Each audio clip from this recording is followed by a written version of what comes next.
Good afternoon.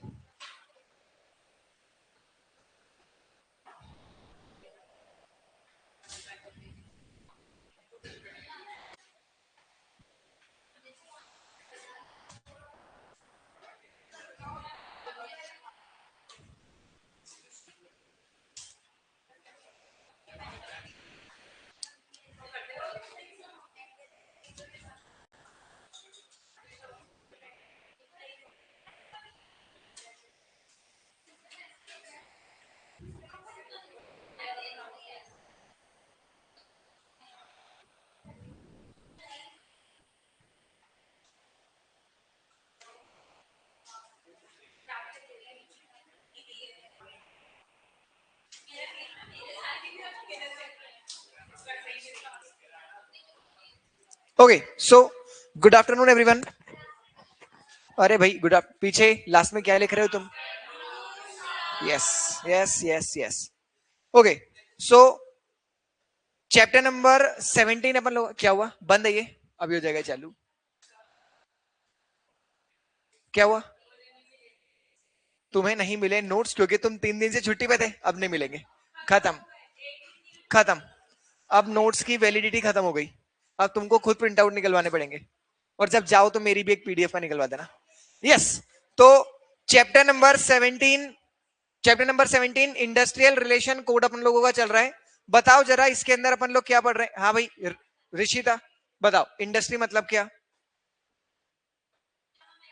हाँ भाई मैं पूछ रहा हूं क्या इंडस्ट्री मतलब वो जगह जहां पर सिस्टमेटिक एक्टिविटी कैरी की जा रही है। याद है आप लोगों को या नहीं? हमने डेफिनेशन पढ़ी थी। इंडस्ट्री मतलब वो जगह जहां पर सिस्टमेटिक एक्टिविटी कैरी आउट की जा रही है with the help of worker. वो हो सकता है प्रॉफिट मोटिव हो और हो सकता है प्रॉफिट मोटिव ना हो। उस हर इंडस्ट्री के ऊपर क्या लगता है? इंडस्ट्रियल रिलेशन कोड 2020, जिसके अंदर अपन ने सबसे पहले पढ़ा कि कंपनी एक वर्क कमेटी बनाएगी, फिर जीआरसी बनाएगी, फिर registrar of the trade union होगा, फिर आपके पास एक क्राइटेरिया होगा कि ट्रेड यूनियन कब बनाया जा सकता है, फिर ट्रेड यूनियन अपने रूल्स बनाएगा सेक्शन 7 में, सेक्शन 8 में आप एप्लीकेशन फाइल करोगे ट्रेड यूनियन बनाने का, 9 में आपको रजिस्ट्रेशन मिलेगा, 10 के अंदर अपन लोगों ने क्या पढ़ा था? 10 मुझे याद नहीं है क्या। हाँ, अगर 9 के अंदर आपके रजिस्ट्रेशन को उन्होंने एक्सेप्ट नहीं किया तो आप उसके खिलाफ अपील फाइल कर सकते हैं। सेक्शन नंबर 10 के अंदर ये अपन ने बात करी। फिर सेक्शन नंबर 11 में क्या था? कम्युनिकेशन। ओके आप एक एड्रेस बताओगे जिस एड्रेस पर हम क्या करेंगे? आपसे सारी बातचीत करेंगे और वहां पर एक इंसान मौजूद होना आपकी रिस्पॉन्सिबिलिटी है। फिर उसके बाद इनकॉर्पोरेशन की जैसे ही एक बार आपको सर्टिफिकेट मिला आपको बॉडी कॉर्पोरेट मान लिया जाएगा और बॉडी कॉर्पोरेट वाले बस सारे फीचर्स आपके पास में आ जाएंगे। फिर 13 सर्टेन एक्ट, वो जो सोसाइटी रजिस्ट्रेशन एक्ट है, multi state cooperative society act है, कंपनीज एक्ट है, एलएलपी एक्ट है, ये सब कुछ एक यूनियन के ऊपर अप्लीकेबल नहीं होता। फिर नेगोशिएटिंग यूनियन या फिर negotiating council, it was important. इसके अंदर हम लोग पता करते हैं कि क्या कोई ऐसा यूनियन है जिसके पास 51% तक का सपोर्ट है। अगर हाँ तो उसे नेगोशिएटिंग यूनियन बोलेंगे, और अगर नहीं तो फिर काउंसिल बनाएंगे और हर 20% पर एक वोटिंग शेयर, एक रिप्रेजेंटेटिव असाइन किया जाएगा। फिर 15 के अंदर, ये 15 ही था, ये 14 था। फिर 15 के अंदर objects of the general fund and the separate fund. आपको जितना भी पैसा मिलेगा वो सब कुछ आप पैसे को 2 भागों में बांटोगे, एक होगा जनरल फंड और एक होगा मेंबरशिप फंड। जनरल फंड में से उसके सारे खर्चे पूरे किए जाते हैं जो ऑब्जेक्ट में लिखे हैं वो, और सेपरेट फंड पॉलिटिकल फंड के लिए होता है जो वॉलेंट्री होता है। फिर section number 16 immunity from the civil cases. Immunity, कोई भी सिविल केस किसी ट्रेड यूनियन के मेंबर के खिलाफ या ट्रेड यूनियन के खिलाफ फाइल नहीं हो सकता। फिर 17 क्रिमिनल कॉन्स्पिरेसी का था कि यूनियन के मेंबर्स के खिलाफ कोई भी क्रिमिनल कॉन्स्पिरेसी का केस फाइल नहीं हो सकता। फिर 18 भी इनसे मिलता जुलता था, इनफोर्सिबिलिटी।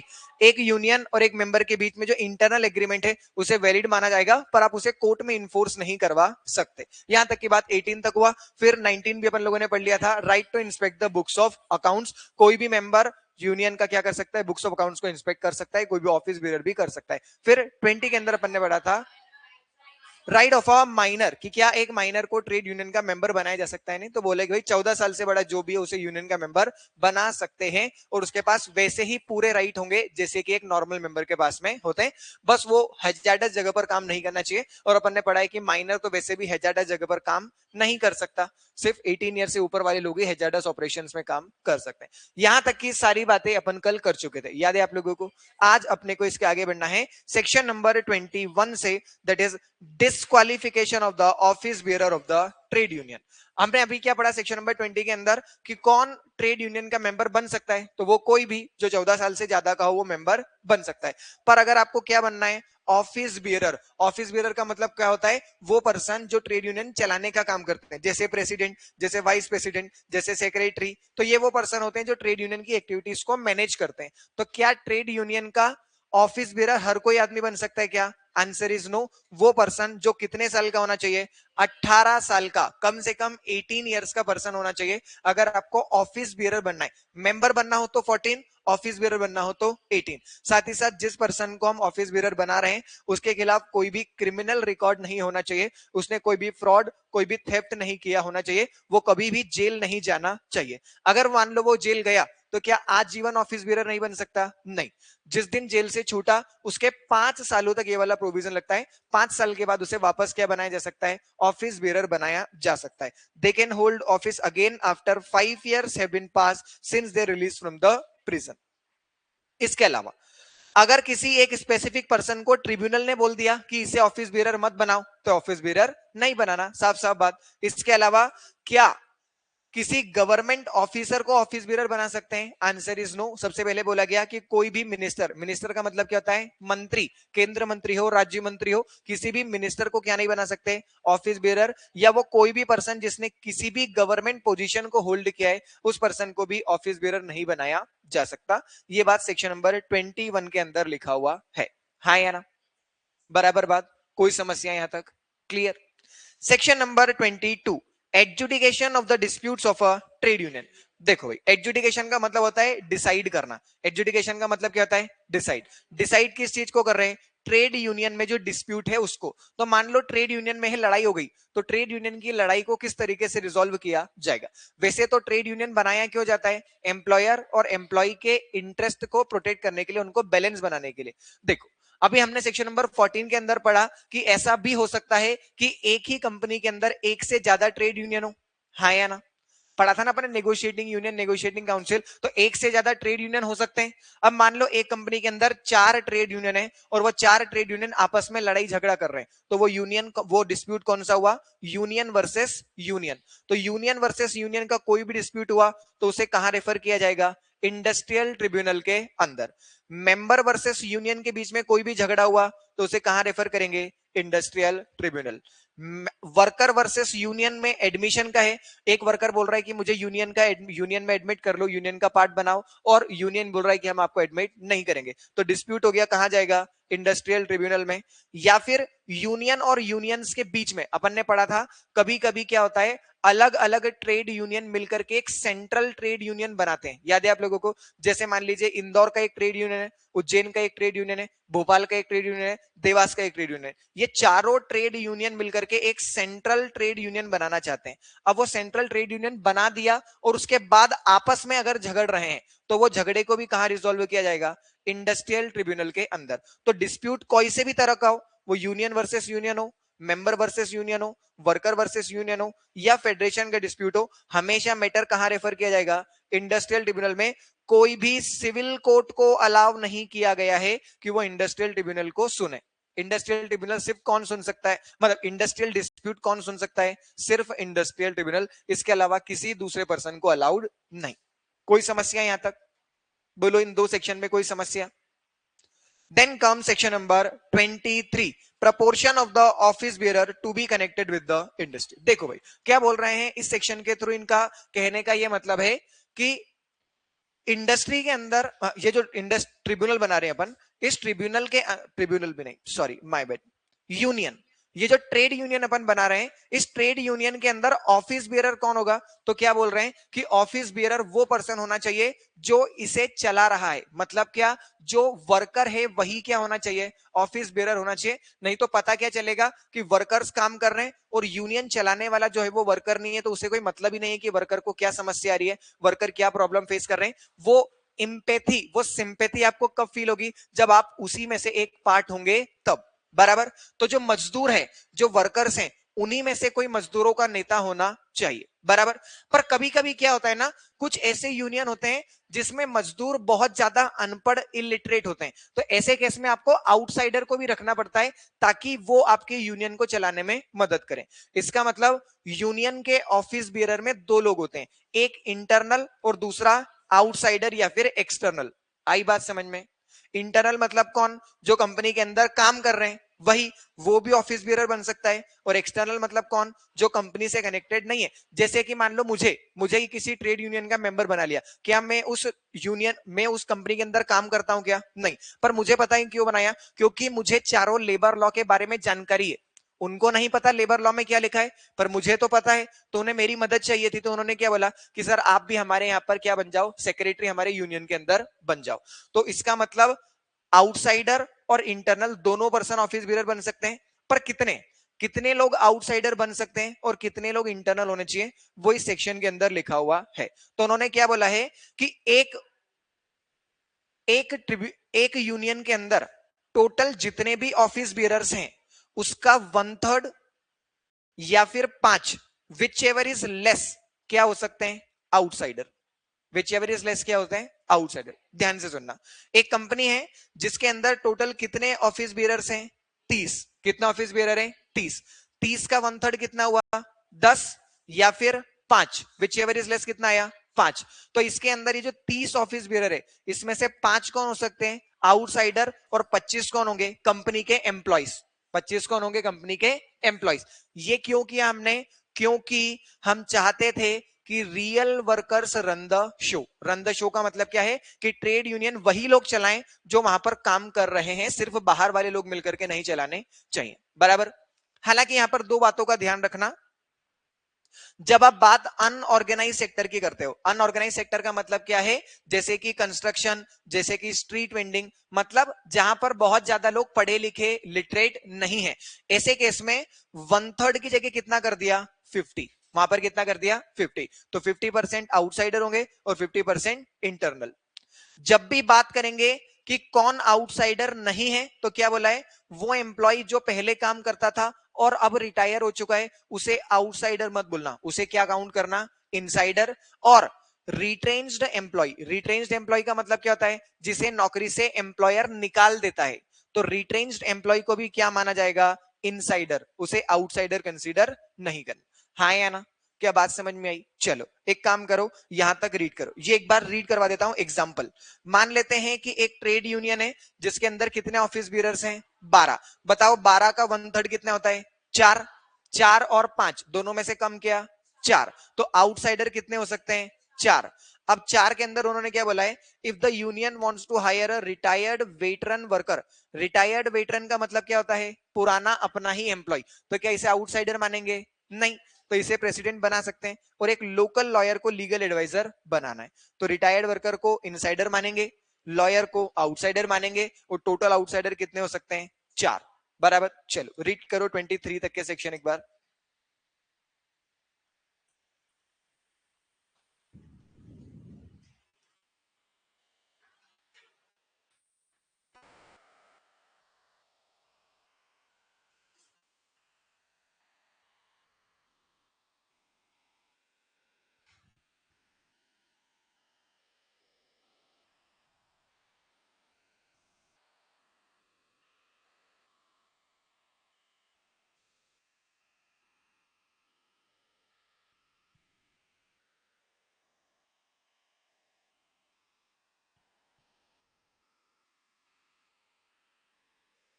सिमरन आ जाओ, इसीलिए तो मैं नोट्स दिलवाता हूं तुमको। आ जाओ, इधर आ जाओ, यहाँ बैठो, आ जाओ, इधर आ जाओ।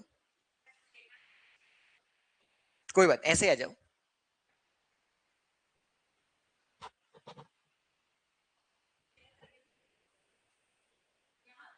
हाँ आगे बैठो, रिया के साथ बैठो। चलो रिया इधर, हाँ।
ये पूछ रहे हो? ये गवर्नमेंट चाहे तो रूल को चेंज कर सकती है। Appropriate government has a power to exempt certain union, कि ये रूल किसी यूनियन पे नहीं लगेंगे, बस इतनी सी बात। इसको पढ़ने के बाद क्या वर्ड समझ में नहीं आया था? पढ़ा ही नहीं था, तुमने सोचा कि सर बोलेंगे। रीड करा था इसको। यहां पर क्या लिखा हुआ है? अप्रोप्रिएट गवर्नमेंट मतलब कोई सी भी गवर्नमेंट, सेंट्रल या स्टेट, उसके पास में ये पावर है कि वो किसी भी यूनियन को एग्जम्प्ट कर सकती है। एग्जम्प्ट करने का मतलब क्या? माफ कर देना, कि तुम्हारे ऊपर ये वाले रूल्स अप्लीकेबल नहीं होंगे। तो ऐसा गवर्नमेंट के पास करने के पास पावर है।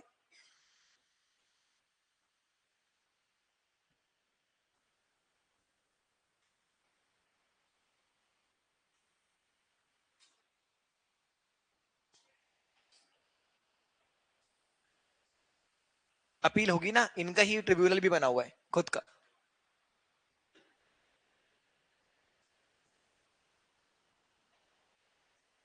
Yes.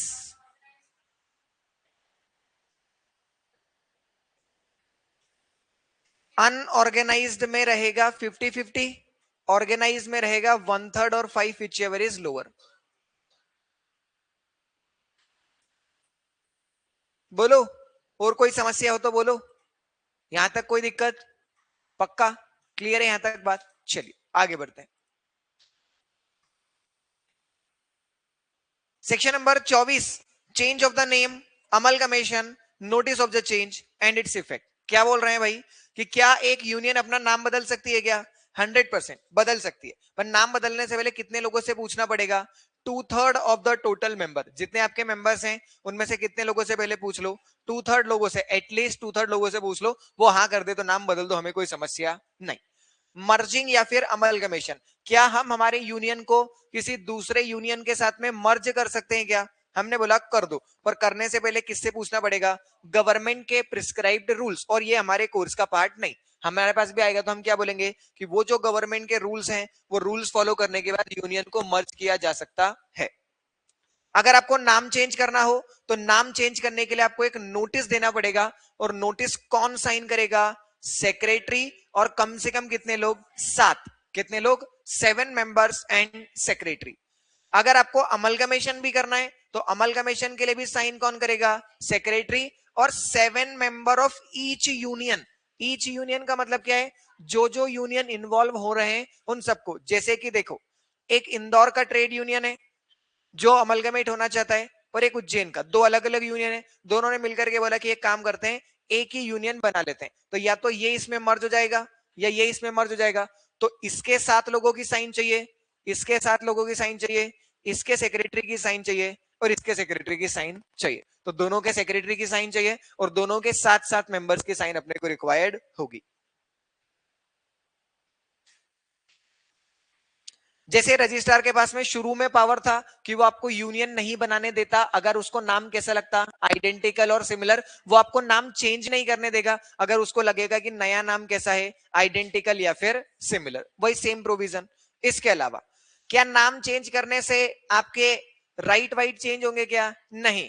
Changing the name does not mean the union old date और राइट डिसअपियर। जो राइट पुराने थे वो वैसे के वैसे ही रहेंगे, जो डेट पुराने थे वो वैसे के वैसे ही रहेंगे। कोई पुराना तुम्हारे ऊपर कोर्ट केस चल रहा था पुराने नाम से, तो वो कोर्ट केस अब किस नाम से चलेगा? नए नाम से। कोर्ट केस तो वैसा का वैसा ही चलता रहेगा। और क्रेडिटर तुमसे पहले भी पैसे मांग रहे थे और क्रेडिटर तुमसे अभी भी पैसे मांगेंगे। क्रेडिटर का राइट भी एज इट इज रहता है, उनके राइट में भी कोई चेंज नहीं आता। बराबर बात? आसान section, basic section. 25, dissolution. Dissolution का मतलब क्या होता है? बंद करना, क्लोजिंग डाउन, वाइंडिंग अप। ठीक है, तो अब यूनियन को क्या करना चाहते हैं अपन लोग? बंद करना चाहते हैं, डिसॉल्व करना चाहते हैं। तो भाई अगर आपको बंद करना हो तो कोई दिक्कत नहीं है, बंद कर लो, पर उसके लिए क्या करना पड़ेगा? एक नोटिस भेजना पड़ेगा। किसको? रजिस्ट्रार को। नोटिस कब भेजना है? जिस दिन तुम्हारे दिमाग में ऐसी बात आई उसके 14 दिनों के अंदर अंदर। This must be done within 14 days of the decision to dissolve. और इस नोटिस को भी कितने लोग साइन करेंगे? एक तो सेक्रेटरी, और सेक्रेटरी के साथ दूसरे 7 लोग। ठीक है, रजिस्ट्रार चेक करेगा कि आपने ये नोटिस हमको फाइल किया या नहीं किया, और उसके बाद हम चेक करेंगे कि सेक्शन 7 में जो आपने रूल बनाए थे अपने खुद के, वो अपने ही रूल को आपने फॉलो किया है या नहीं। जैसे आप लोगों को पता होगा शायद कि अगर आपको एक कंपनी बंद करनी हो तो आप कंपनी तब तक बंद नहीं कर सकते जब तक आप अपने मेमोरेंडम और आर्टिकल को कंप्लाई ना कर ले। अगर इनका कोई वायलेशन है तो आपको अपनी कंपनी बंद नहीं करने देंगे। वैसे ही यूनियन भी जब तक अपने रूल फॉलो नहीं कर लेता तब तक उसे बंद नहीं करने दिया जाएगा। क्या जिस दिन आपने सोच लिया यूनियन बंद हो गया उस दिन से यूनियन को बंद मान लेंगे क्या? नहीं, यूनियन उस दिन से बंद माना जाता है जिस दिन रजिस्ट्रार आपको लिख करके देगा। मतलब रजिस्ट्रार क्या पास करेगा? एक ऑर्डर। जिस दिन वो ऑर्डर पास करे उसी दिन से माना जाएगा कि यूनियन बंद है, उसके पहले किसी और दिन से नहीं। Section number 26, annual return. Annual return तो आप लोगों ने कंपनी एक्ट में भी पढ़ा हुआ है, हर कंपनी को साल में एक बार रिटर्न फाइल करना पड़ता है। वैसे ही हर ट्रेड यूनियन को साल में एक बार रिटर्न फाइल करना पड़ेगा। रिटर्न आपको कब फाइल करना है वो गवर्नमेंट बताएगी। कब बताएगी? कौन बताएगा? गवर्नमेंट।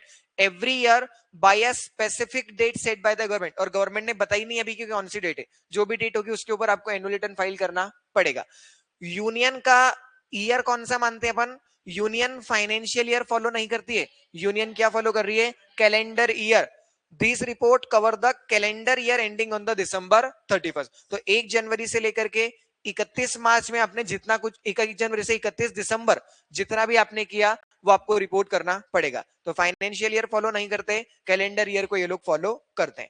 जब एनुअल रिपोर्ट फाइल करोगे तो एनुअल रिटर्न के अंदर क्या क्या लिखना है? रिसीट एंड एक्सपेंडिचर, कितना पैसा आया कितना पैसा गया। असेट एंड लाइबिलिटी, कितनी असेट है कितनी लाइबिलिटीज हैं। और इनका ऑडिट बाद में आपने करवाया होगा तो ऑडिटर की रिपोर्ट। साथ ही साथ आपको बताना पड़ेगा कि क्या इस साल आपके ऑफिस बियरर में कोई चेंज आया है, क्या आपका प्रेसिडेंट बदला, क्या आपका सेक्रेटरी बदला, क्या आपने रूल बुक में कोई भी चेंज किया, अगर किया तो वो हमें बताना पड़ेगा। हालांकि ऐसा लिखा हुआ है कि अगर यूनियन के इंटरनल रूल मतलब रूल बुक में कोई भी चेंज आता है तो वो चेंज उसे कितने दिनों में बताना पड़ता है? 15 दिनों के अंदर अंदर रजिस्ट्रार को बताना पड़ता है। बराबर बात? हाँ या ना? कोई समस्या यहाँ तक? And then comes the last section, recognition of the trade union at the central level and state level. कभी कभी क्या कर सकती है सेंट्रल गवर्नमेंट या स्टेट गवर्नमेंट, अगर उन्हें ऐसा लगता है कि ये जो यूनियन है ये यूनियन बहुत अच्छा काम कर रहा है, बहुत सारे लोग इस यूनियन का पार्ट है, तो सेंट्रल गवर्नमेंट किसी एक यूनियन को क्या बोल सकती है? Central trade union. क्या बोल सकती है? Central trade union. जब उसे लगे कि ये ट्रेड यूनियन तो बहुत सारी स्टेट में फैला हुआ है, बहुत सारे लोग इस यूनियन के मेंबर हैं, बहुत इंपॉर्टेंट है हमारे लिए, तो उसे क्या बोल देंगे हम? Central trade union. उसे हमेशा रिकॉग्निशन प्रोवाइड करते हैं। जो काम सेंट्रल गवर्नमेंट करती है वही काम कौन करती है? State government. तो वो क्या दे सकती है? State level recognition. और किसी यूनियन को स्टेट ट्रेड यूनियन कहा जा सकता है। मतलब किसी अच्छे यूनियन को रिकॉग्नाइज कर रहे हैं उसके एफर्ट्स को और उसको एक स्टेटस प्रोवाइड कर रहे हैं। बस चलो पढ़ो सेक्शन नंबर 27 तक एक बार बुक से रीड करो।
पढ़ लिया, डन।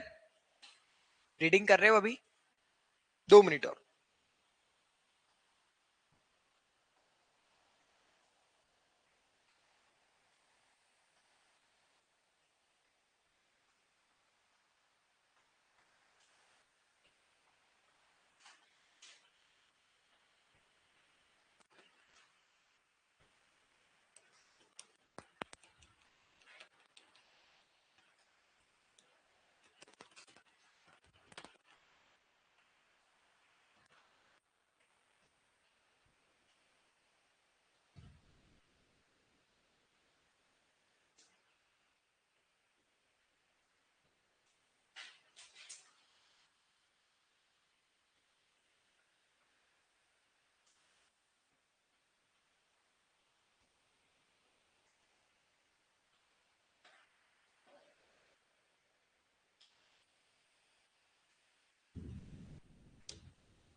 चलो, हेलो,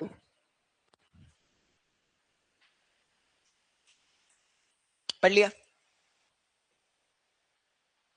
ठीक है, अब अपने को देखो, ला फर्स्ट पेज पे आओ, इस चैप्टर के फर्स्ट पेज पे आओ। इस इंडस्ट्रियल रिलेशन कोड ने कितनी चीजों को हटाया था? 3 को। कितने को? 3 को। तो अपन ने कौन सा वाला पोर्शन पढ़ लिया है? ट्रेड यूनियन एक्ट 1926 में जितनी बातें पुराने एक्ट में लिखी हुई थी वो सारी बातें अपन ने यहां पर पढ़ ली। अब अपन कौन सा वाले एक्ट के बारे में बात करेंगे? Industrial employment standing order act 1946। वैसे एक खास बात, ये जो एक्ट है ये पहले अपने कोर्स का पार्ट था ही नहीं, ये पहली बार ही अपने कोर्स का पार्ट आया है। ट्रेड यूनियन की रिकॉग्निशन की बातें पहले अपने कोर्स में नहीं थी, पर इस बार काफी डिटेल में दी हुई है, अच्छे सारे प्रोविजंस दिए हुए हैं, जो चांस है कि शायद एग्जाम में आप लोगों से पूछे। अब अपन पढ़ रहे हैं ये वाला, बहुत छोटा सा एक्ट है, बहुत ज्यादा छोटा सा, मुश्किल से मेरे हिसाब से 10 सेक्शंस इसके अंदर उन्होंने वापस से दिए होंगे, और बहुत आसान।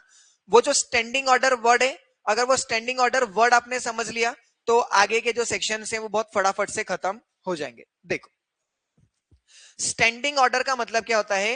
Rules of employment. Standing order का मतलब क्या है? Rules of employment. लिखो मत अभी, अभी जो मैं बोल रहा हूं वो सुनो।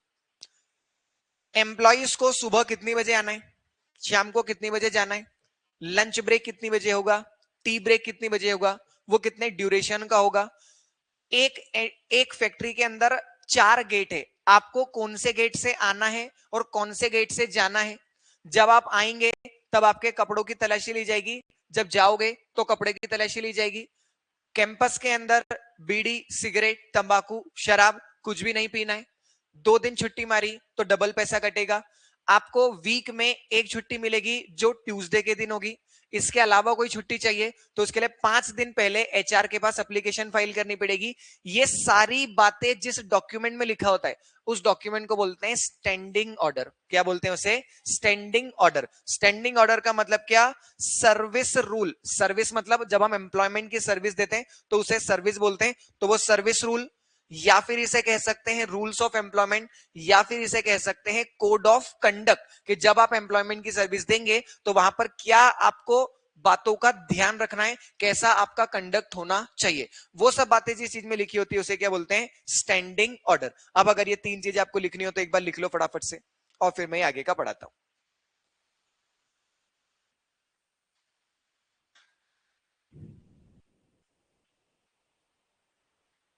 ठीक है, तो अब देखो क्या बोला कि कंपनीज को स्टैंडिंग ऑर्डर बनाना कंपलसरी है। जो फैक्ट्री होती है, जो स्टैब्लिशमेंट है, जो इंडस्ट्रीज हैं, इनको स्टैंडिंग ऑर्डर बनाना जरूरी है। क्यों? क्योंकि स्टैंडिंग ऑर्डर बने हुए होंगे ना तो सभी एम्प्लॉइज को पता होगा कि उनसे क्या एक्सपेक्टेड है, एम्प्लॉयर को पता होगा कि एम्प्लॉय को क्या क्या करना चाहिए, तो कोई भी डिस्प्यूट नहीं होगा, बराबर। और इंडस्ट्री के जो रिलेशंस हैं वो अच्छे तरीके से चलेंगे, बराबर। पर अब क्या है ना, इन्होंने बोला है कि स्टैंडिंग ऑर्डर वाले जो रूल है ना, ये हर कंपनी के ऊपर अप्लीकेबल नहीं है। छोटी छोटी कंपनीज को हमने छोड़ दिया, सिर्फ बड़ी कंपनीज पे स्टैंडिंग ऑर्डर बनाने की रिक्वायरमेंट है। और बड़ी कंपनी का मतलब उन्होंने क्या बोला? 300 या 300 से ज्यादा वर्कर। अगर आपकी ऑर्गेनाइजेशन के अंदर कितने लोग काम करते हैं? 300 या 300 से ज्यादा, तो ऐसे केस में आपके ऊपर इंडस्ट्रियल स्टैब्लिशमेंट का ये वाला चैप्टर लगेगा। ये वाला चैप्टर मतलब कौन सा चैप्टर? जो चालू हुआ है सेक्शन नंबर 28 से और चलेगा सेक्शन नंबर 41 तक। 28 से लेकर के 41 तक के सेक्शन इस चैप्टर के अंदर, इस चैप्टर का नाम क्या है, स्टैंडिंग ऑर्डर। ये आपके ऊपर तब लगेगा जब कितने लोग हो आपके यहाँ पर, 300 या 300 से ज्यादा। हालांकि 300 से ज्यादा लोग हैं तो भी आपके ऊपर ये वाला एक्ट नहीं लगेगा अगर आपकी एस्टेब्लिशमेंट कौन सी है, गवर्नमेंट एस्टेब्लिशमेंट है। कौन सी है, गवर्नमेंट। क्यों, क्योंकि उनके ऊपर ऑलरेडी हाई लेवल के गवर्नमेंट सर्विस रूल लगते हैं, तो आपके ऊपर ये वाला एक्ट अप्लीकेबल नहीं होगा। तो कोई भी सिविल सर्वेंट हो, डिफेंस सर्वेंट हो, रेलवे का एम्प्लॉय हो, या किसी भी ऑफिस का एम्प्लॉय हो जो कौन है, गवर्नमेंट ऑफिस, उसके ऊपर ये वाला चैप्टर नहीं लगता, भले ही 1000 से ज्यादा, भले ही 300 से ज्यादा ही वर्कर क्यों ना हो। बराबर, 1000 हो, 2000 हो, 300, 350, कोई फर्क नहीं पड़ता। क्या क्लियर है यहां तक की बात, कोई कंफ्यूजन इसके अंदर? फिर नेक्स्ट है section number 29, making of the model standing order by the central government and the temporary application. अब देखो, स्टैंडिंग ऑर्डर बनाना किसका काम है, बस मुझे ये बताओ कि ये जो स्टैंडिंग ऑर्डर के रूल्स हैं ये किसके ऊपर अप्लीकेबल होते हैं, कंपनी के ऊपर। किसके ऊपर लगते हैं, कंपनी के ऊपर। तो कंपनी स्टैंडिंग ऑर्डर बनाएगी, तो बनाने का काम किसका है, एम्प्लॉयर का। और जो स्टैंडिंग ऑर्डर में बातें लिखी है वो कौन फॉलो करेगा, एम्प्लॉय। ठीक है, तो एम्प्लॉय का काम क्या है, स्टैंडिंग ऑर्डर में लिखी हुई बातों को कंप्लाइंस करना। पर स्टैंडिंग ऑर्डर बनाना किसका काम है, एम्प्लॉयर का। किसका काम है, एम्प्लॉयर का। ठीक, अब स्टैंडिंग, मान लीजिए मेरी ऑर्गेनाइजेशन के अंदर 295 लोग काम करते हैं। कितने लोग, 295। बताओ मेरे ऊपर स्टैंडिंग ऑर्डर लगेगा या नहीं लगेगा, नहीं लगेगा। ठीक है, और तारीख है लेट से आज 30 मार्च। ठीक, अब मुझे लोगों की जरूरत पड़ी, तो कल के दिन मैंने 7 लोगों को हायर कर लिया। कल तारीख कितनी है, 31 मार्च। क्या मेरे ऊपर 31 मार्च के दिन ये एक्ट एप्लीकेबल हो गया, बराबर। क्यों, क्योंकि मेरे वर्कर टोटल कितने हो गए, 302, और 302 इस 300 से ज्यादा, तो एक लग रहा है। अब एक दिन में स्टैंडिंग ऑर्डर कहां से आएंगे बन करके, बराबर बात। तो क्या बोला है कि गवर्नमेंट एक स्टैंडिंग ऑर्डर बनाएगी जिसका नाम क्या होगा, मॉडल स्टैंडिंग ऑर्डर। क्या बनाएगी, model standing order. Model standing order का मतलब क्या होता है, मॉडल वर्ड का मतलब होता है आइडियल। मॉडल वर्ड का मतलब क्या होता है, आइडियल। जिसके अंदर गवर्नमेंट बताती है कि आपकी कंपनी के स्टैंडिंग ऑर्डर इस प्रकार के होने चाहिए। तो जब तक आप अपने स्टैंडिंग ऑर्डर नहीं बना लेते तब तक आपके ऊपर कौन से स्टैंडिंग ऑर्डर लगेंगे, मॉडल स्टैंडिंग ऑर्डर। तो उसे बोलते हैं temporary application of model standing order, जब तक आप ना बना लो। और आपको कितने समय में बनाना पड़ता है, 6 महीने के अंदर अंदर, बराबर। तो अब बता मुझे, मॉडल स्टैंडिंग ऑर्डर एम्प्लॉयर बनाता है या गवर्नमेंट, ठीक है, कौन बनाता है, गवर्नमेंट। इसीलिए इस सेक्शन का नाम क्या है, making of the model standing order by central government and it's temporary application. 6 महीने का समय आपको दिया है कि आप बना लो। तो सेक्शन नंबर 29 क्या बोलता है कि सेंट्रल गवर्नमेंट की रिस्पॉन्सिबल है कि वो क्या बनाए, मॉडल स्टैंडिंग ऑर्डर बनाए। मॉडल स्टैंडिंग ऑर्डर के अंदर क्या चीजें कवर होगी, शिफ्ट का टाइमिंग क्या है, अटेंडेंस के रूल्स, लीव, मिसकंडक्ट, टर्मिनेशन के रूल, ये सब इसके अंदर लिखा होगा। वैसे मैं बता दूं आपको, अगले सेक्शन के अंदर अपन लोग पढ़ेंगे कि मॉडल स्टैंडिंग ऑर्डर के अंदर कितनी बातें दी है, वो भी अपने को कोर्स का पार्ट है।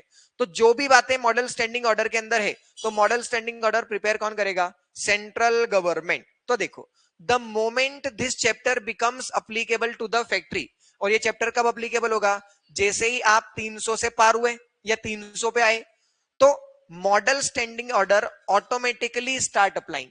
एकदम से अगले ही दिन से कौन सा एक लग जाएगा आपके ऊपर, ये वाला, और मॉडल स्टैंडिंग लगेंगे।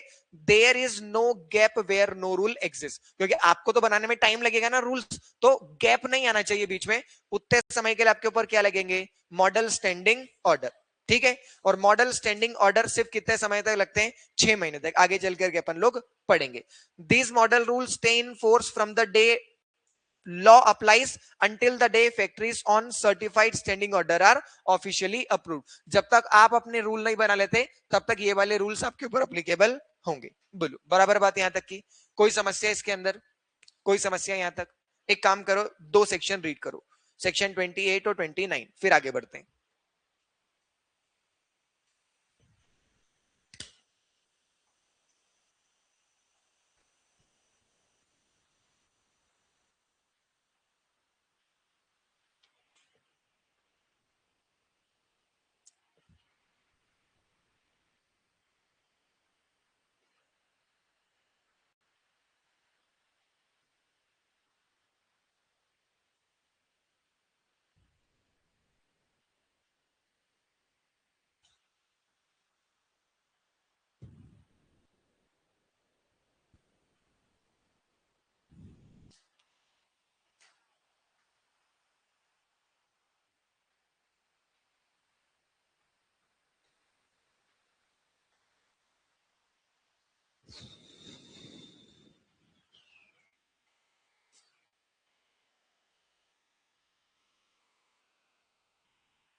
बोलो कोई समस्या यहां तक? पढ़ लिया या चल रहा है अभी रीडिंग?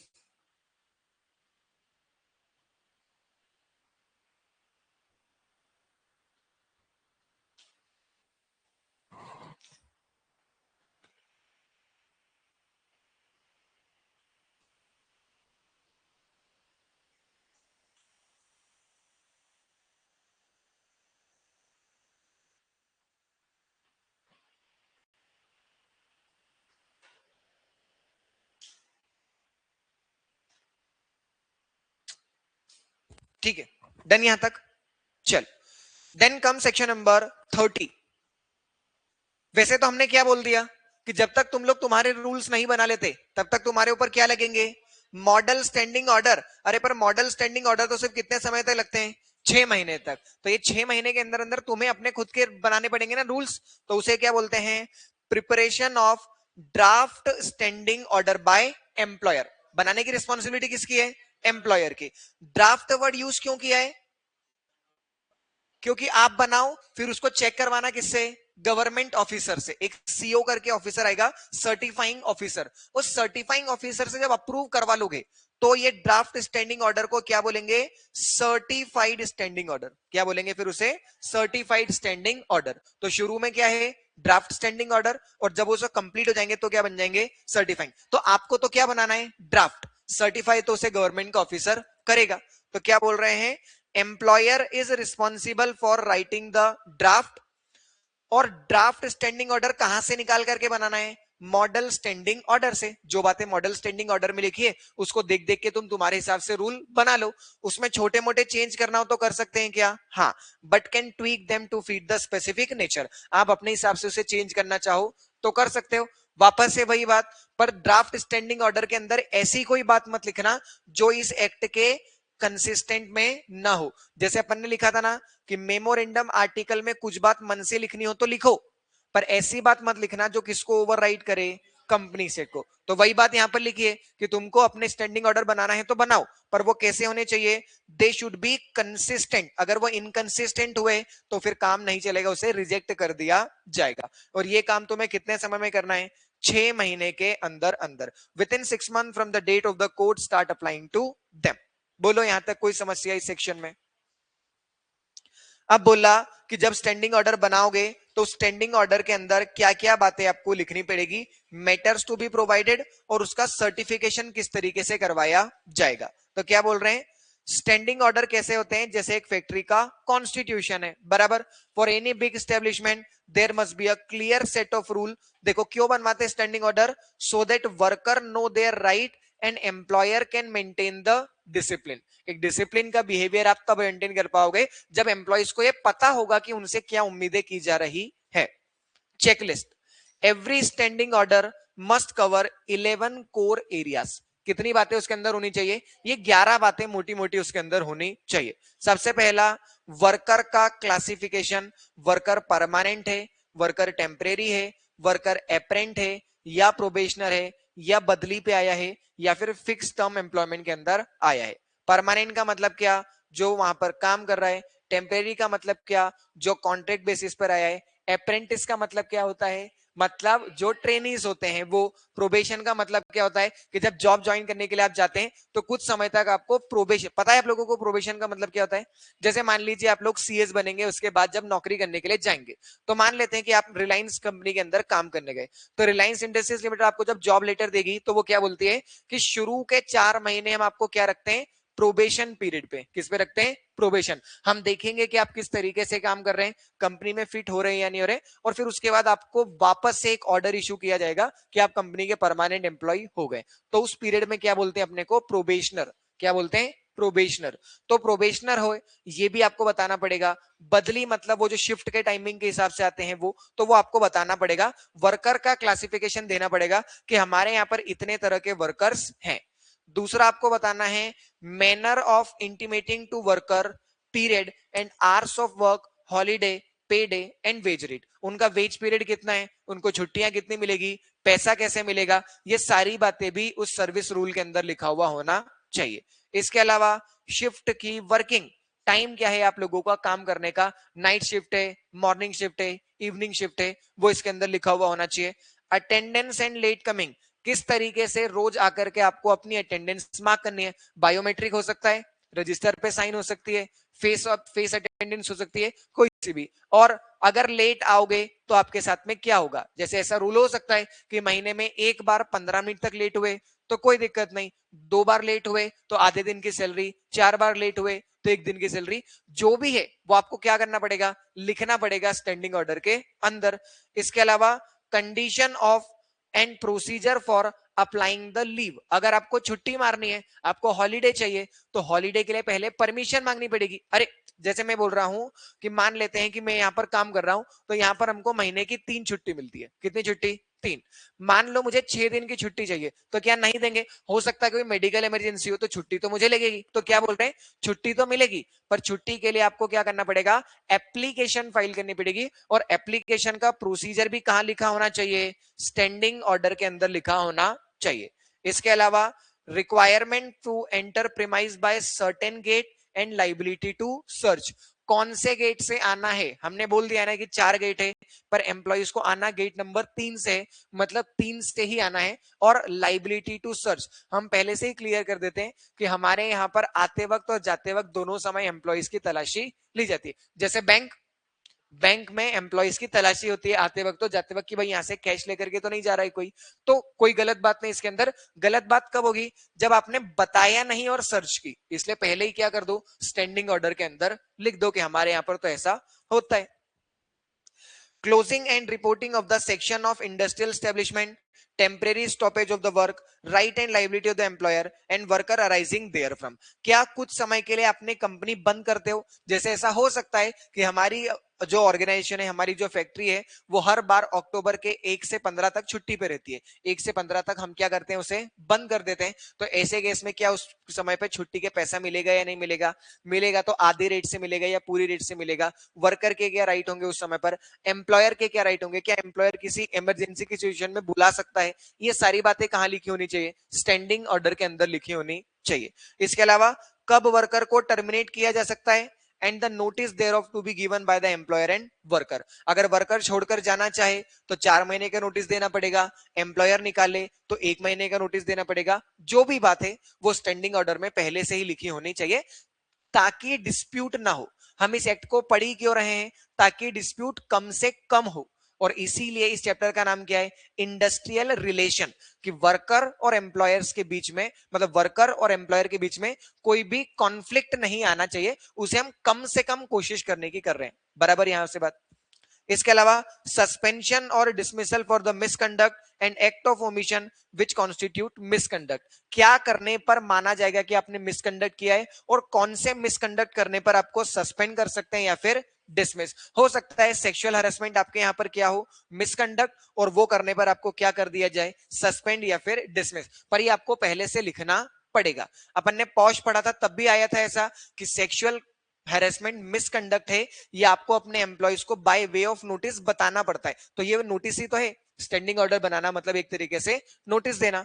इसके अलावा means of redress for worker against unfair treatment और wrongful exaction by the employer, इसका मतलब क्या, कि अगर आप एक एम्प्लॉय को, अपने एम्प्लॉयर से कोई भी समस्या है, कोई भी डिस्प्यूट है, उसे निकाल दिया, उसकी सैलरी कम कर दी, ऐसा कोई भी डिस्प्यूट है, तो वो डिस्प्यूट को कैसे एड्रेस किया जाएगा। जैसे हमने पढ़ा है कि हमारे यहाँ पर क्या है, जीआरसी, जीआरसी के बाद में क्या है, वर्क कमिटी। तो ये जो प्रोसीजर है, ये प्रोसीजर भी कहां लिखा होना चाहिए, स्टैंडिंग ऑर्डर के अंदर, ताकि जब भी किसी एम्प्लॉय को कोई दिक्कत हो तो वो डायरेक्टली क्या कर पाए, अपनी कंप्लेन फाइल कर पाए, वो किसी ऐसी स्थिति में ना आए जहां उसे पता ना हो कि आगे क्या करना है, इसलिए हम पहले से उसे एक प्रोसीजर बता रहे हैं, या फिर वो कोई भी मैटर जो गवर्नमेंट बोले। इतनी बातें आपके स्टैंडिंग ऑर्डर के अंदर होनी चाहिए। इंपॉर्टेंट है, एग्जाम में आ चुका है, ऐसा पूछ चुके हैं कि बताइए स्टैंडिंग ऑर्डर के अंदर क्या क्या बातें आनी चाहिए, मॉडल स्टैंडिंग ऑर्डर के अंदर क्या क्या बातें आनी चाहिए। बोलो क्या इसके अंदर कोई समस्या। 7th वाला पॉइंट वापस से बताऊं, 7th ही पूछा ना। 7th के अंदर ये बोल रहे हैं कि क्या आपका यहां पर ऐसा कोई समय है जिसमें आप अपने इंडस्ट्रियल एस्टेब्लिशमेंट को क्या करते हैं, क्लोज करते हैं। क्या कभी ऐसा समय आता है जहां पर आपका काम टेम्परेरी स्टॉप होता है? टेम्परेरी स्टॉपेज कब हो सकता है? जब ले ऑफ होता है। ले ऑफ की डेफिनेशन पढ़ी अपन लोगों ने, जब एम्प्लॉय काम करना चाहता है पर एम्प्लॉयर काम नहीं करवा पा रहा, क्योंकि रॉ मटेरियल नहीं है, क्योंकि पावर नहीं है, क्योंकि इलेक्ट्रिसिटी नहीं है। तो ऐसे केस में अगर कोई टेम्परेरी स्टॉपेज आता है तो उस समय पर एम्प्लॉय के क्या राइट्स होंगे, क्या लाइबिलिटीज होगी, एम्प्लॉयर के क्या राइट होंगे, क्या लाइबिलिटी होगी, ये आपको पहले से ही स्टैंडिंग ऑर्डर के अंदर लिखना पड़ेगा। आइए बात समझ में, बोलो यहां तक इस सेक्शन के अंदर कोई confusion? Employer cannot just write book in a locked room. They must consult the trade union or the negotiating union first. जब भी एक कंपनी अपने क्या बनाएगी? Standing order. स्टैंडिंग ऑर्डर के आगे मैं एक वर्ड लिखता हूं, क्या? ड्राफ्ट। क्या बनाएगी? Draft standing order. तो उसे खुद से नहीं बनाना है। ड्राफ्ट स्टैंडिंग ऑर्डर बनाते वक्त किससे पूछना है? ट्रेड यूनियन से। किससे पूछना है? ट्रेड यूनियन से।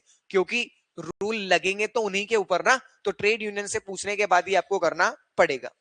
If an employer says I will just use the government model standing order exactly as they are, those rules are deemed to be certified. हमें कोई समस्या नहीं है, अगर आप गवर्नमेंट के मॉडल रूल फॉलो करना चाहो तो वो भी फॉलो कर लो, बस आप हमें एक बार बता दो। They just need to inform the officer. अगर आप चाहते हो कि हमें नहीं बदलने की जरूरत नहीं है तो कोई दिक्कत नहीं है, जो गवर्नमेंट ने बना रखे मॉडल आप उसी को फॉलो कर लो।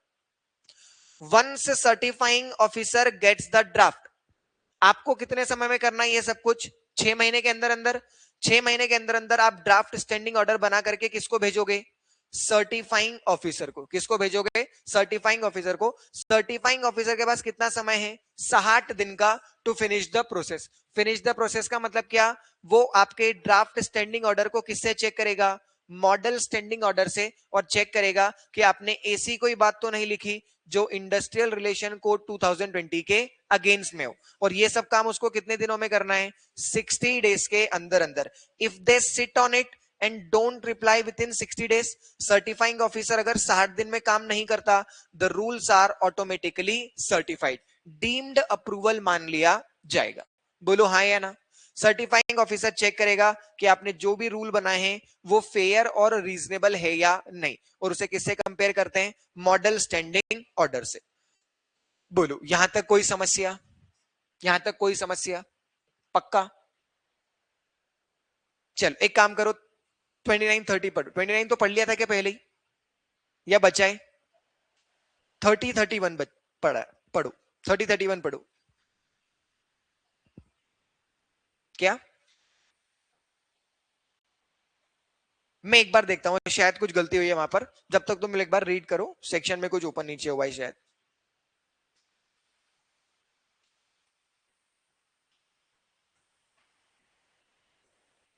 मैं देखता हूं, तुम लोग रीड करो।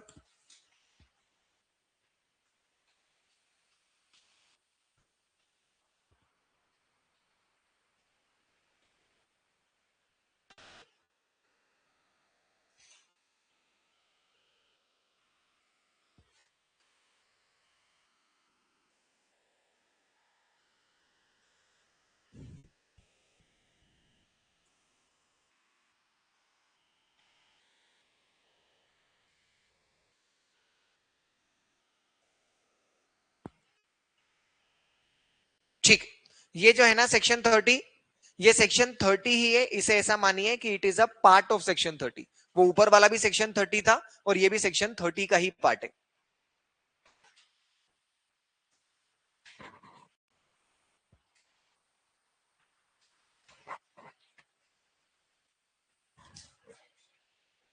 सेक्शन लर्न करने, यस, सेक्शन लर्न कर लोगे तो अंदर का याद करना आसान हो जाएगा। सारे सारे याद कर लो लाइन से, 1 2 3 4 5 6 7 8 ऐसे। हाँ अरे याद कर लोगे तो अंदर का याद रहता है। जैसे अगर मैं अभी बोलूंगा तुमको कि सेक्शन नंबर 6 किस चीज का है, बोलो, तो तुमको याद है क्या? नहीं। पर मैं नाम बोलता हूं कि सेक्शन 6 है criteria of the trade union, तो अंदर की बात याद आई क्या? 10% और 100। तो नाम याद करने से अंदर का कंटेंट याद करना आसान हो जाता है। अरे एक समय था मुझे पूरे 447 सेक्शन याद थे कंपनी सेट के। अभी नहीं है, अभी सारे नहीं है।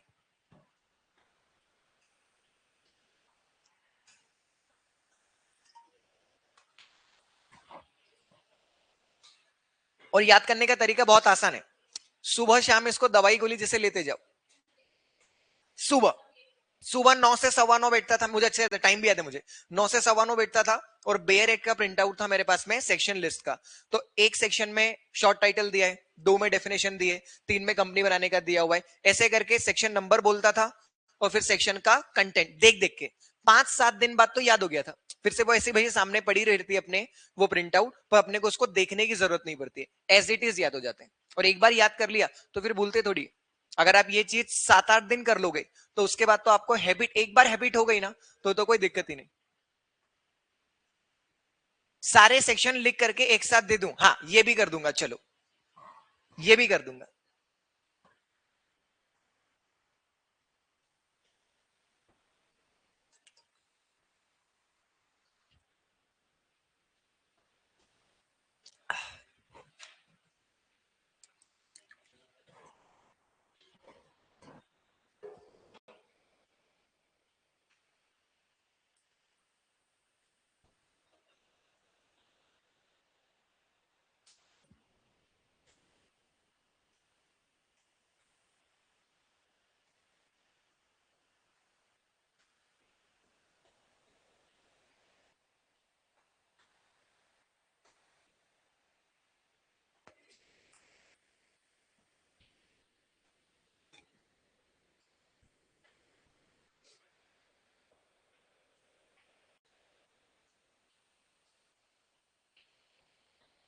अरे बात मत करो भाई, पढ़ो।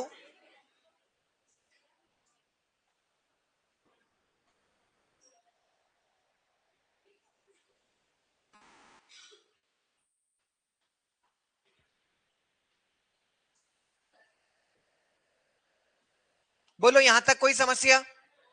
पढ़ लिया? ये पढ़ लिए, दोनों सेक्शन पढ़ लिए। सेक्शन नंबर 30 हो गया। 31, certifying officer and the appellate authority to have the power of civil court. क्या बोल रहे हैं कि जो सर्टिफाइंग ऑफिसर है या जो अपीलेट ऑथोरिटी है उनके पास में वैसे ही पावर है जैसे किसके पास में होते हैं, सिविल कोर्ट के पास। और सिविल कोर्ट के पास में पावर कैसे होते हैं ये आपने कहां पर पढ़ा है, सीपीसी, सीपीसी या सीआरपीसी, जहां भी आता हो, जहां भी आता हो वहां पर पढ़ा है। जैसे किसी को भी बुलाना, किसी से भी एविडेंस रिसीव करना, किसी को भी शपथ दिलवाना, किसी को भी बोलना कि भाई ये डॉक्यूमेंट लेकर के आओ।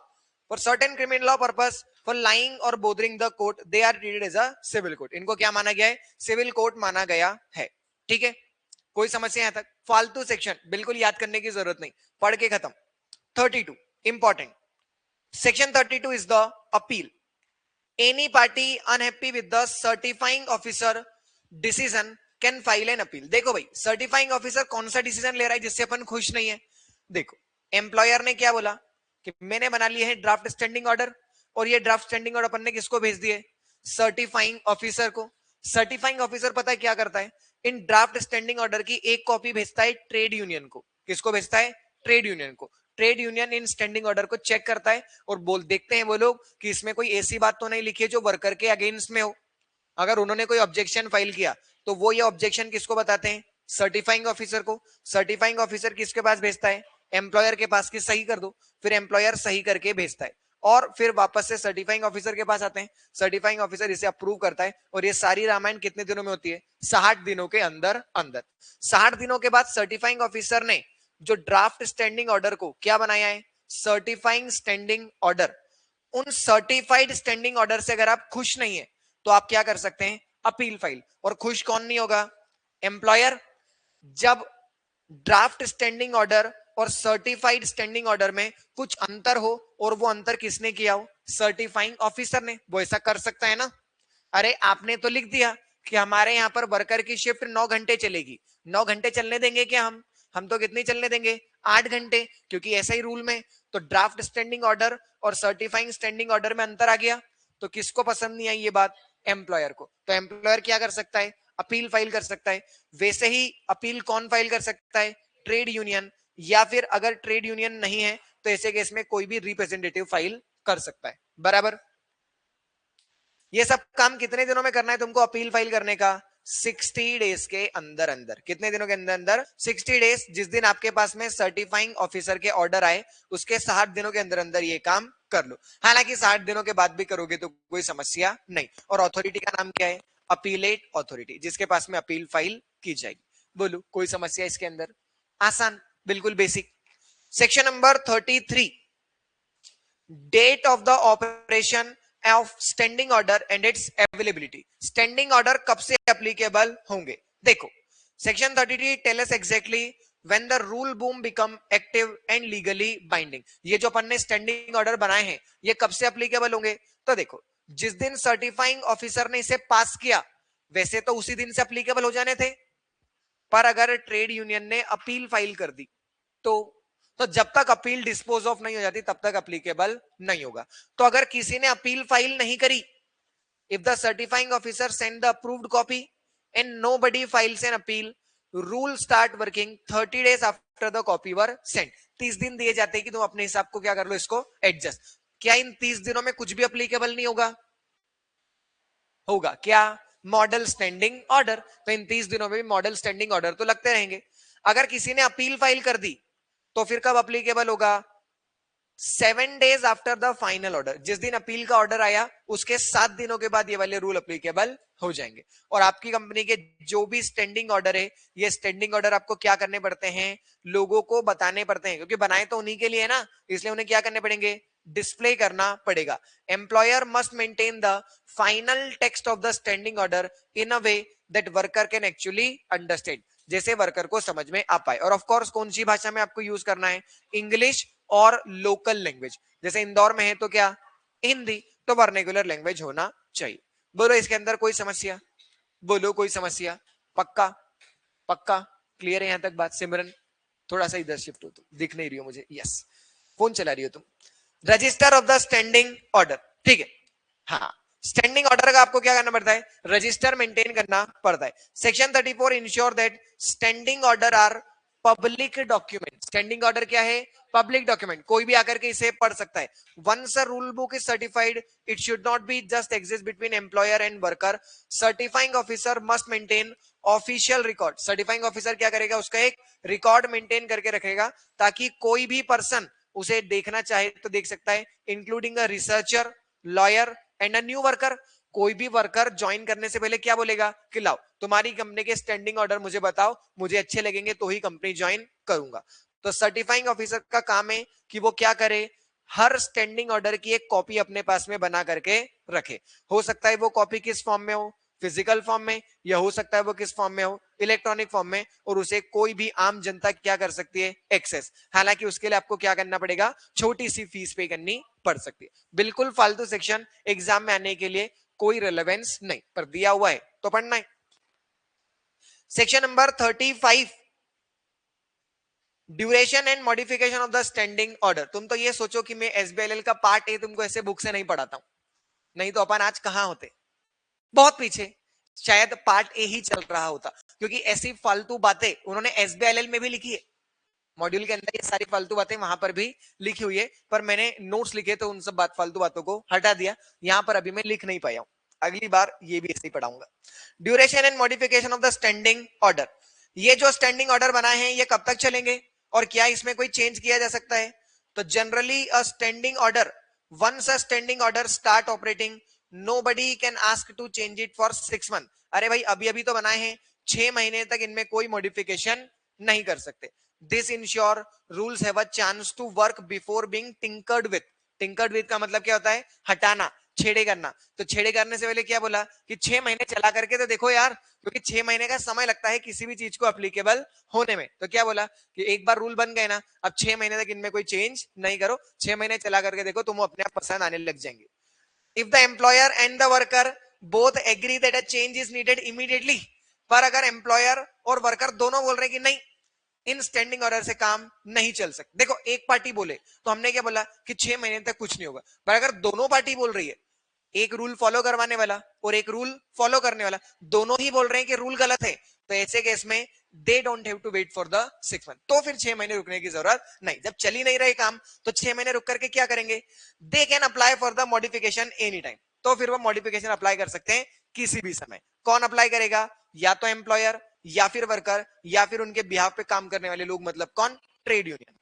You must send the proposed changes to the certifying officer. If the change is based on mutual agreement, certified copy must be attached. अगर आपने दोनों ने मिलकर के चेंज किया होगा तो सर्टिफाइंग ऑफिसर उसे क्या कर देगा? अप्रूव कर देगा। The process for the modification is exactly the same. आप पहले नोटिस भेजोगे, फिर उसके ऊपर कमेंट ली जाएगी, किसकी? ट्रेड यूनियन की और एम्प्लॉयर की। फिर दोनों पार्टी को सुना जाएगा और 60 डेज के अंदर अंदर आपके नए स्टैंडिंग ऑर्डर को अप्रूव कर दिया जाएगा।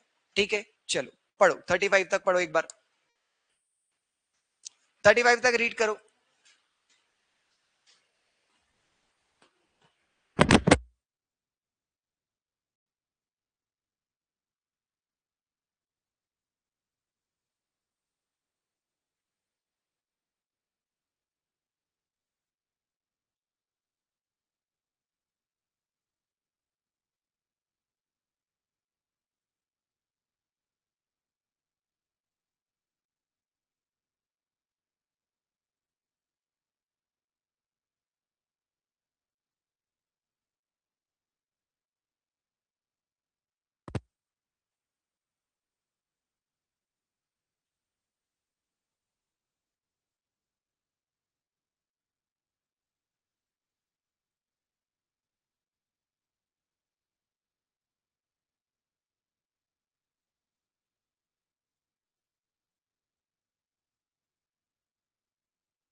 बोलो भाई, ये पढ़ लिए क्या? रीड कर लिए? करो करो, रीड करो। टाइम की बात मत करो।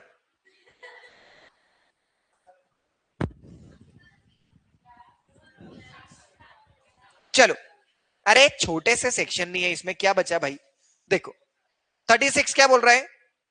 36 ये बोल रहा है कि जब एक बार रिटर्न में आपने क्या बना लिए? Standing order. क्या बना लिया आपने लिखित में? Standing order. तो कोई भी कोर्ट, कोई भी ट्रिब्यूनल आपकी बोली हुई बात पे भरोसा नहीं करेगी। Oral evidence are not admissible. Once a standing order is certified, it is a formal legal document no court will allow a witness to give a spoken testimony. आप कोई भी अब बोल करके बात नहीं बता सकते कि ये रूल बाद में ऐड किया था, या ये रूल में तो चेंज किया था, या ये रूल तो हमें पसंद नहीं था। सब बातें खत्म। एक बार जो लिखा हुआ है सिर्फ उसे ही फॉलो किया जाएगा। ये सेक्शन नहीं भी लिखते तो भी कोई जरूरत नहीं थी। अपने यहाँ पर सारे ही लॉ कैसे हैं रिटर्न, कि एक बार लिख लिया तो उसी को मानेंगे, बोली हुई बात की कोई वैल्यू नहीं। ये कुछ डेट्स दिए हुए हैं, काम की बात नहीं है, पर आपने ऑलरेडी पढ़ लिया है। 300 से ज्यादा वर्कर पे अप्लीकेबल होता है। ड्राफ्ट 6 महीने में देना है। ऑफिसर 60 दिन में डिसाइड करेगा। अपील 60 दिन में फाइल होती है। एक्टिवेशन 30 दिन बाद होता है। अगर अपील फाइल करी तो 7 दिन बाद, और मॉडिफिकेशन 6 महीने बाद, unless both the party agrees. बोलो बराबर बात है यहां तक? कोई समस्या इसके अंदर? चलो ठीक है, आज यहीं पर रोकते हैं, कल इसको आगे कंटिन्यू करते हैं। वैसे चाहता तो 3 सेक्शन तो पढ़ा ही देता, मैं नहीं चाह रहा, नहीं चाह रहा।